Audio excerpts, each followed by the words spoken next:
Today we're diving into Hollywood's biggest flexes, movies with budgets so massive you think they were building real dinosaurs or funding a space colony. Let's look at the top 10 most expensive movies of this decade and see which ones earned their price tag and which ones were cinematic black holes for cash. Before starting the video, this Saturday I will be putting out a scene-by-scene breakdown of Den of Thieves 2 Pantera, so if you're hyped for that, you know what to do. By the by, I'm the movie guy and let's start this list. When your last movie made $1.5 billion, the sequel's budget is basically a blank check. Jurassic World Dominion's budget was $265 million, and just like Jurassic World, it managed to record over $1 billion at the box office. The sixth movie in the franchise and the conclusion of the second trilogy, Dominion failed to capture long-term fans of the franchise, with the plot catching some heat from them, although it did get butts in seats and Universal loved that, so much so that a new trilogy is in the works.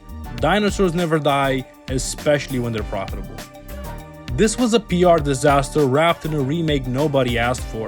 Disney live-action remakes of popular cartoons have largely proven a good decisions for them, financially more than critically. The horrendous controversies that have arisen with Snow White might put future movies to bed though. Disney put $269 million on the line and expected an easy return, but it was anything but. It all went downhill after casting Rachel Zegler, who caught flack from every direction possible. Moreover, the movie is absolute hot garbage and at the moment is one of the worst reviewed movies of all time. That must stink for Disney. This franchise is known for one thing, Tom Cruise's stunts, and they seem to get more and more outrageous with every addition to the series. But just as the movies have gotten crazier, so has the budget, as every movie has had a bit of an upgrade, none bigger than the $291 million that were invested in part 1 of Dead Reckoning, the franchise's finale. But you can see where every dollar went. Mission Impossible is still peak action cinema, and Paramount might be reluctant to completely retire the franchise, as it is their biggest earner, despite Dead Reckoning underperforming at the box office.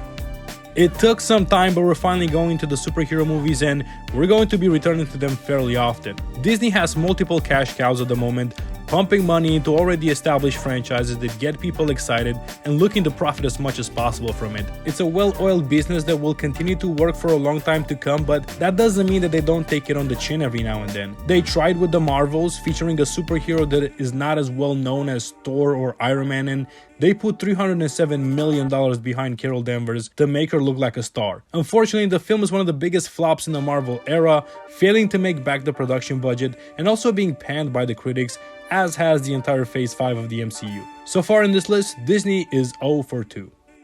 Netflix have been trying, bless them, but it just hasn't really worked for them. They have tried time and again to start a franchise out of their own original production. They tried with Zack Snyder twice and it didn't work out. They tried with Will Smith, but they failed. They tried with Ryan Reynolds, with The Rock. They tried with legendary directors and well-established actors, but still, they are yet to succeed. I mean, they tried so hard with Electric State. They handed the Russo brothers $320 million to do their magic. They hired the most safe franchise star in Chris Pratt. They even added Millie Bobby Brown. They tried to play it too safe. The comedy is not good. It's visually impressive, but narratively it falls flat. Oh, Disney, again with your shenanigans. If it's one thing that sells is pre-existing franchises, characters that we already know. Sure, Indiana Jones has not been relevant for 34 years since The Last Crusade was released, but we know Indy, we know Harrison Ford, nothing can go wrong, right? Well, wrong. $326 million were put on the line only for its production, and the box office was not very kind, earning $384 million. It's almost as if the consumers can smell the cash grab attempt. The movie, like so many others in this list, is just a safe, lifeless attempt at igniting the nostalgia bone in our bodies. This is my favorite entry of this list because despite Disney spending $330 million on Ant-Man and the Wasp: Quantumania, it might have some of the worst CGI I have ever seen, dollar for dollar. Just look at MODOK. Look at how they butchered my boy. Unpopular opinion though, I thought that this was a good movie. Nothing special, but an okay Ant-Man movie, better than the other two. I mean, at least I didn't care for them. Also important to note, the movie underperformed at the box office. It still made just a little bit of profit, so it was not a complete disaster for Disney. Alright, the bronze medal goes to James Cameron, who is, I would say, known for how expensive he likes to make his movies. We also know that James Cameron is the box office king.